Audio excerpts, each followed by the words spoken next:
तो अब तक हमने अलंकारों की परिभाषा, उसका महत्व और उसके भेद समझे थे।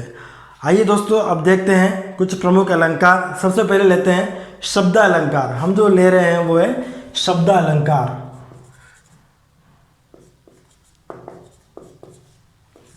शब्द अलंकारों में पहला है दोस्तों अनुप्रास। अनुप्रास शब्द का जो शाब्दिक अर्थ है वो है बारंबार निकट रखना। अनुप्रास शब्द का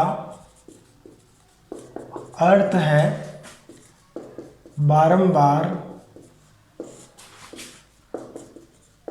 निकट रखना, यानी कि वर्णों को बारंबार निकट रखा जाता है ना।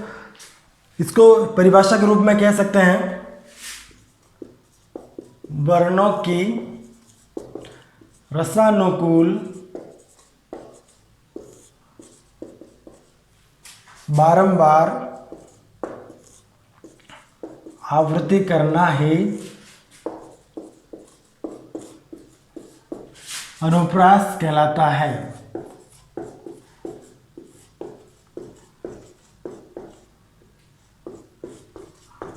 वर्णों की रसानुकूल, रस के अनुकूल बारंबार यानी बार बार, आवृत्ति यानी आना लाना ही अनुप्रास कहलाता है, यानी बार बार निकट रखना वर्णों को। यहाँ पर यह ध्यान रखना है वर्णों को, क ख ग न स्वर नहीं दोस्तों, स्वर उसमें नहीं आते हैं। वर्ण जो व्यंजन है वो क ख ग न से ज्ञानी तक जो होते हैं उनकी बार बार आवृत्ति करना ही अनुप्रास कहलाता है। अनुप्रास अलंकार वहाँ होता है दोस्तों। जैसे कि एक उदाहरण है दोस्तों कि चंदा चमके चमचम,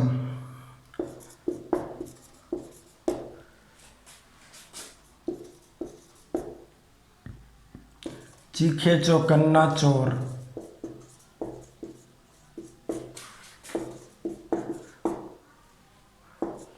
ये उदाहरण दोस्तों देखते हैं कि फना फिल्म का ये गीत है, उसमें से लिया गया है। चंदा चमके चमचम, चीखे चौकन्ना चोर, चींटी चाटे चीनी चटोरी चीनी घोर। चंदा चमके चमचम, चीखे चौकन्ना चोर, चीटी चीनी चाटे चटोरी चीनी खोर। तो 6 वर्ण की जो आवृत्ति है दोस्तों वो बारंबार हुई है। तो ये अनुप्रास अलंकार है। यहाँ पर कवि ने अपनी कविता में या अपनी रचना में, गीतकार ने अपने गीत में विशेष प्रभाव डालने के लिए 6 वर्ण का इस प्रकार से प्रयोग किया है बार बार कि वो बरबस ही, अनायास ही अपना ध्यान जो है वो पाठक या श्रोता को और खींच लेता है। तो ये है उदाहरण अनुप्रास अलंकार का। अब अनुप्रास अलंकार के कुछ भेद है दोस्तों, उन भेदों को हम देखते हैं। तो आइए दोस्तों अब देखते हैं अनुप्रास अलंकार के भेद। कुल 5 भेद होते हैं दोस्तों। उसमें से पहला है 6 का अनुप्रास। 6 का अनुप्रास ये जहाँ पर अनेक वर्णों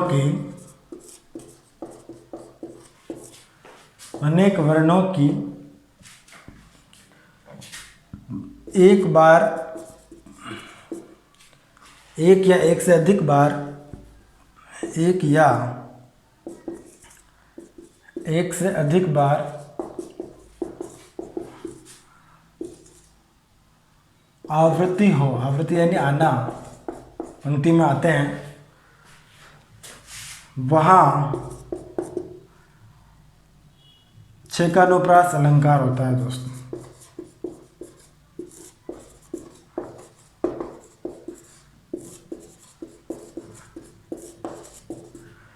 अनेक वर्णों की, यानी कि विभिन्न जो वर्ण हैं क ख ग में से कुछ भी वर्ण, उनकी एक या एक से अधिक बार बार जो है वो आवृत्ति होती हो, वहाँ पर 6 का अनुप्रास अलंकार होता है दोस्तों।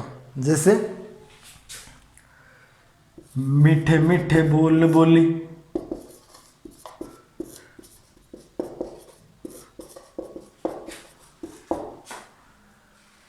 ठगी पहिले तो तब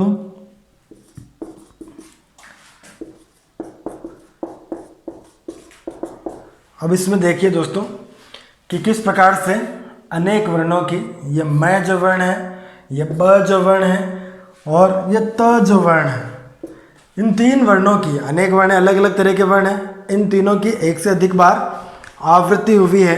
मैं की 2 बार, बे की भी 2 बार और यहाँ पर त की भी 2 बार आवृत्ति हुई है। तो यहाँ पर 6 का अनुप्रास अलंकार है। अनेक वर्ण जो होते हैं, विभिन्न वर्ण जो होते हैं, उनकी 2 या 2 से अधिक बार जो आवृत्ति होती है, वहाँ पर 6 का अनुप्रास अलंकार होता है दोस्तों। इसका एक उदाहरण है ये। हमने तुमको देखा, तुमने हमको देखा ऐसे, अरे हमने तुमको देखा, तुमने हमको देखा ऐसे, कि हमने तुमको देखा,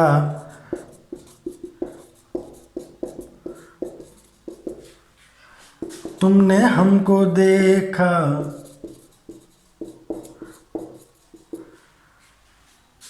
ऐसे।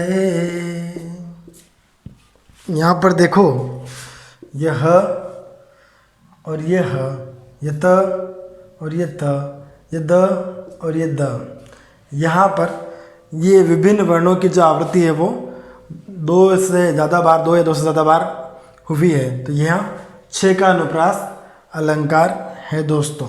अगला है दोस्तों वृत्त्यानुप्रास। अनुप्रास का जो भेद है उसमें है वृत्त्यानुप्रास, जहाँ पर वर्णों की वृत्ति के अनुसार, जहाँ पर वृत्ति के अनुसार वर्णों की अनेक बार आवृत्ति हो, वहाँ वृत्त्यानुप्रास अलंकार होता है दोस्तों। ये अलंकार अनुप्रास का दूसरा भेद है, वृत्त्यानुप्रास अलंकार होता है। वृत्ति के अनुसार वर्णों की अनेक बार आवृत्ति हो, वहाँ पर वृत्त्यानुप्रास अलंकार होता है। इसका उदाहरण तरनी तनुजा तट, तमाल तरुवर छाए। यहाँ पर तय वर्ण की जो आवृत्ति है वो हुई है, तो ये वृत्त्यानुप्रास अलंकार का उदाहरण है कि यहाँ पर तय वर्ण की आवृत्ति हुई है। इसके अलावा वही चंदा चमके चमकम चीखे चौकन्ना चोर, वो भी इसी वृत्त्यानुप्रास का उदाहरण है दोस्तों। जो हमने पहले देखा था वो इसी वृत्त्यानुप्रास अलंकार का ही उदाहरण है। तो जहाँ पर एक ही वर्ण जो है वो बार बार आता रहे, वो वृत्त्यानुप्रास का उदाहरण है। दूसरा और है चारू चंद्र की चंचल किरणें खेल रही थी जल थल में। तो यहाँ पर चय वर्ण की जो आवृत्ति है वो हुई है वृत्ति के अनुसार। तो ये जो है वो वृत्त्यानुप्रास अलंकार का उदाहरण है। वृत्ति मतलब एक तरनी तनुजा तट, यहाँ पे तरनी मतलब नाव, तनुजा मतलब यमुना नदी और तमाल वृक्ष, ये सब उसी के किनारे पर बसे हुए हैं। ये उसीलिए उसका वर्णन है। चारों यानी सुंदर चंद्रमा और उसकी किरणें चंद्रमा के ही जो उसी का ही वर्णन हो रहा है सारा एक में ही, इसलिए यहाँ पे वृत्त्यानुप्रास अलंकार है दोस्तों। ये अलंकार अनुप्रास का दूसरा भेद है। अगला जो भेद है वो दोस्तों वो है श्रुत्यानुप्रास।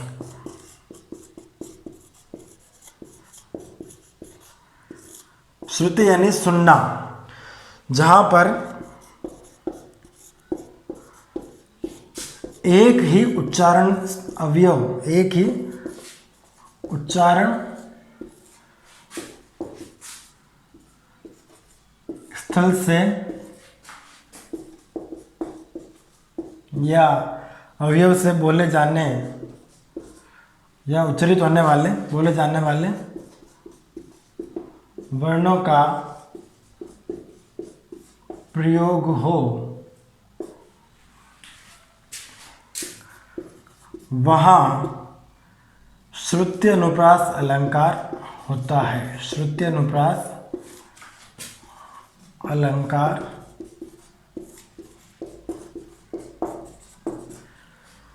एक ही उच्चारण स्थान या उच्चारण स्थल। उच्चारण स्थल अगर आपने पहले पढ़े हो तो आपको पता होगा, कंठे, तालु, दंते, होष्टे, ये सब जो है हमारे मुंह के अंदर, इनके मुंह के अंदर जो अवयव है, कंठ से बोले जाने वाले ए, आ, ए, है ना, और तालु से बोले जाने वाले ई, चे वर्ग, वैसे वो जो एक ही उच्चारण स्थल से बोलने वाले जो वर्ण है, उनका प्रयोग अगर किसी कथन में हुआ हो तो वहाँ पर श्रुति अनुप्रास अलंकार होता है। जैसे कली केवल मलमूल मलिना पाप पयोनिधि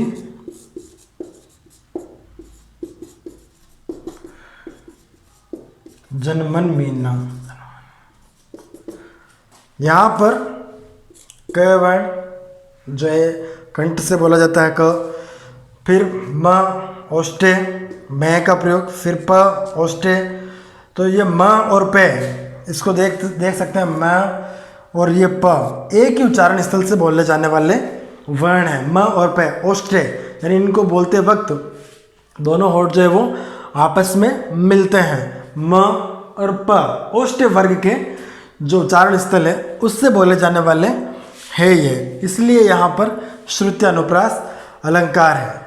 इसका एक उदाहरण और ये है दोस्तों, तुमको देखा तो क्या ये हो गया, तुमको देखा तो क्या ये हो गया, लगता है कि सारी दुनिया हसीन है। तुमको देखा तो दिल ने ये कहा, तुम जो हो मिले तो जीना हसीन है।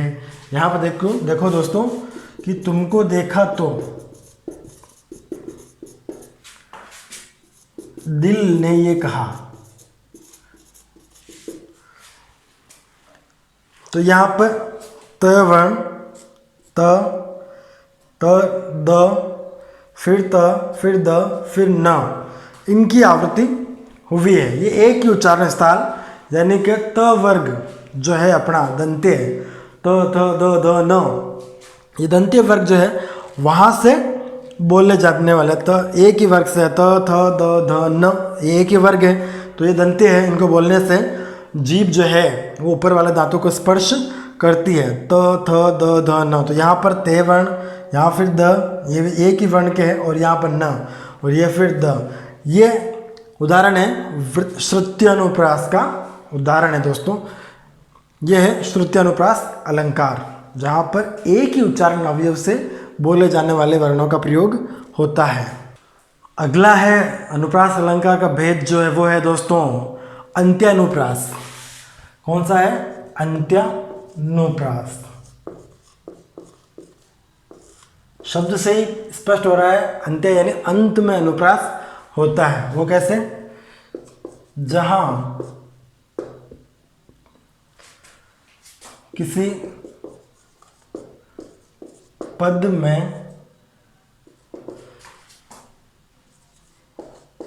अंतिम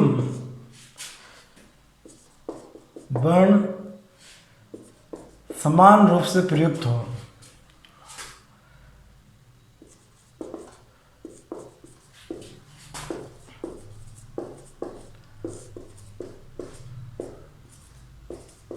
वहाँ अंत्यानुप्रास अलंकार होता है।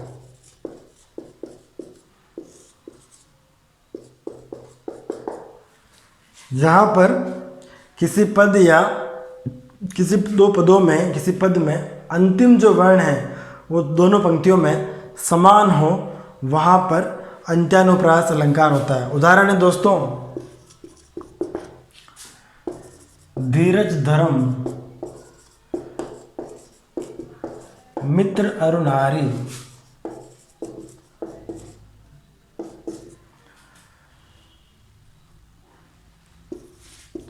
आपत्ति काल परखिए चारी। धीरज धर्म मित्र अरु नारी, यहाँ पर जो अंतिम है वो समान है। तो जहाँ पर अंत्यानुप्रास अलंकार कहाँ होता है? जहाँ पर पद में अंतिम वर्ण समान रूप से प्रयुक्त हुए हो। ये इसका उदाहरण है दोस्तों। अगला एक उदाहरण और है दोस्तों, वो है तुमको देखा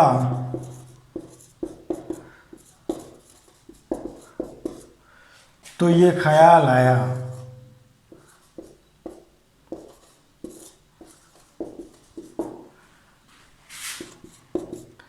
जिंदगी धूप तुम घना साया।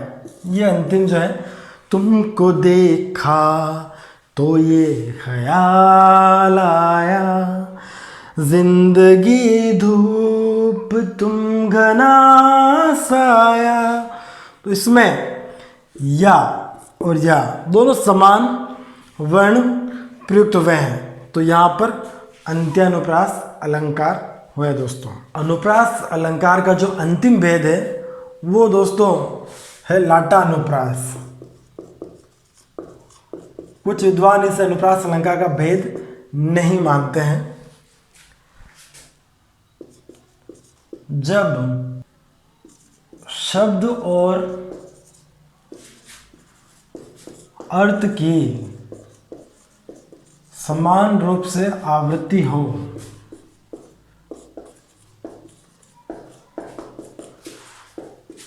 किंतु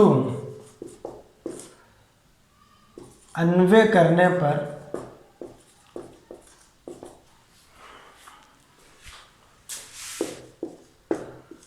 अभिप्राय में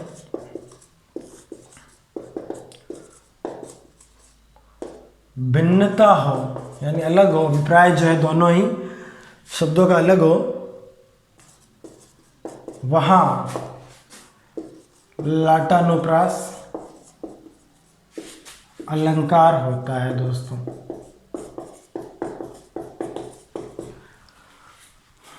यहाँ पर अनुप्रास क्यों नहीं माना गया है? शब्द आता है।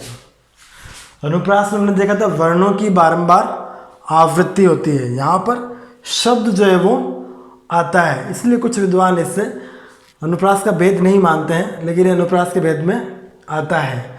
तो शब्द और अर्थ की समान रूप से आवृत्ति हो, किंतु जब उसका हम अभिप्राय करते हैं, कविता का जब अर्थ निकालते हैं, उस पंक्ति का जब अर्थ निकालते हैं, तो उन दोनों शब्दों में और अर्थों में भिन्नता प्रकट होती है, वहाँ लाटानुप्रास अलंकार होता है। एक उदाहरण जो बार बार आता रहता है, पूत कपूत तो क्यों धन संचय। पूत कपूत तो क्यों धन संचय। पूत सपूत तो क्यों धन संचय। यहाँ पर जो है ये क्यों धन संचय एक ही है दोस्तों, कोई अंतर इनमें नहीं है। सारे शब्द समान रूप से आए हुए हैं, अर्थ भी सबका समान है। लेकिन अगर इसका हम अर्थ निकालते हैं, अन्वय करते हैं कपूत के संदर्भ में और सपूत के संदर्भ में, तो इनका जो अभिप्राय है वो अलग निकलता है। कैसे? पूत कपूत तो क्यों धन संचय। अगर किसी का पुत्र जो है वो कुपुत्र है, यानी बुरी संगत वाला है, खराब है, तो उसके लिए धन संचय करने से कोई भी फायदा नहीं है, क्योंकि उसके संचित किए हुए धन को वो कुपुत्र जो है वो उड़ा देगा, खत्म कर देगा। पूत सपूत तो क्यों धन संचय, तो ये पंक्ति भी सेम इसके लिए, लेकिन यहाँ पर सपूत के संदर्भ में इसका अर्थ बदल जाता है कि अगर आपका पुत्र सुपुत्र है तो वो वैसे ही योग्य है, वो अपना आजीविका जो है खुद चला लेगा, खुद कमा लेगा, उसको आपके संचित किए हुए धन की आवश्यकता ही नहीं पड़ेगी।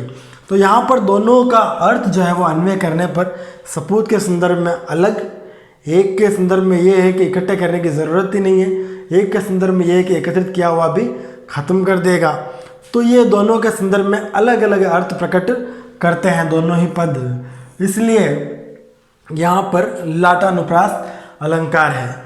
ये है अनुप्रास अलंकार के भेद दोस्तों।